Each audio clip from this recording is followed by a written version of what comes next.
Alright, so in this video, I'm going to be solving the problem 2 to the power of 101 minus 2 to the power of 100.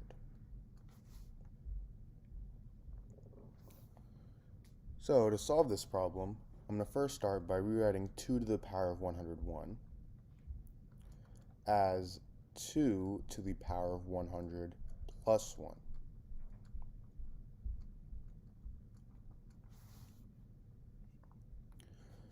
Now, the reason I did that is because now I can use this property that states that if I have something in the form a to the power of m plus n, this is equal to a to the power of m times a to the power of n. So 2 to the power of 100 plus 1 is going to equal 2 to the power of 100 times 2 to the power of 1. And now I have this minus 2 to the power of 100. Now from here, I can factor out 2 to the power of 100.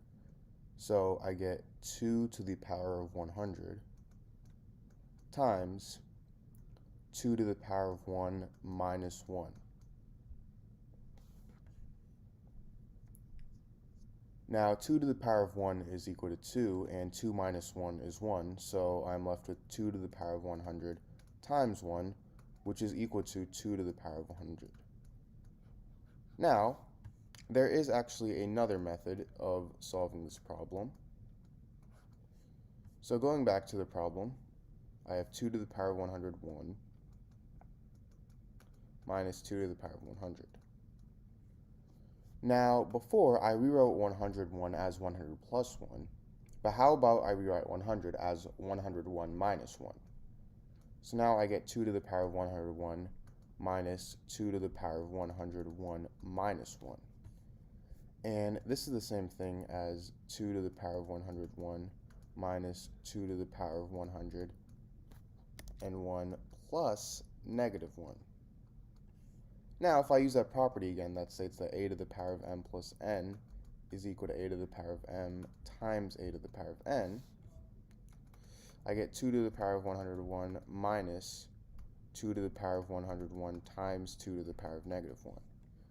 And now if I factor out 2 to the power of 101, I get 2 to the power of 101 times 1 minus 2 to the power of negative 1, which is equal to 2 to the power of 101 times 1/2, which is equal to 2 to the power of 101 times 2 to the power of negative 1, which is equal to 2 to the power of 100.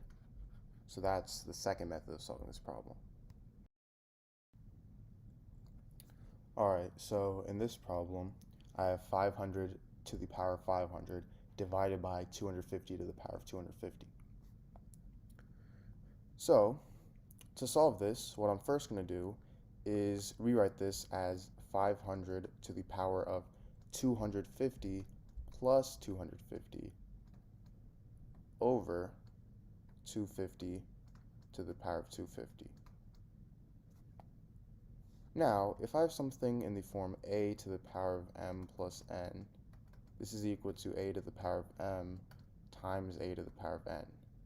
So 500 to the power of 250 plus 250 is going to equal 500 to the power of 250 times 500 to the power of 250. And I have all of this over 250 to the power of 250. Now this is the same thing as 500 to the power of 250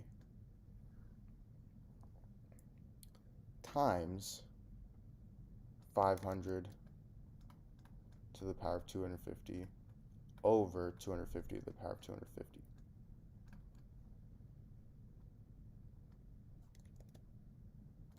Now, if I have something in the form a to the power of m over b to the power of m, this is equal to a over b to the power of m. So in this case, I have 500 to the power of 250 over 250 to the power of 250, and I can rewrite that as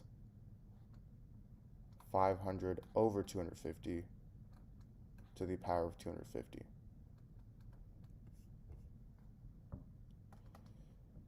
Now, this is equal to 500 to the power of 250 times 2 to the power of 250.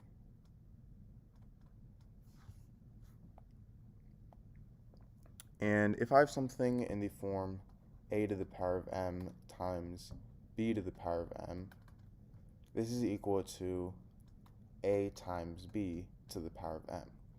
So in this case, a is 500, b is 2, and of course, m is 250.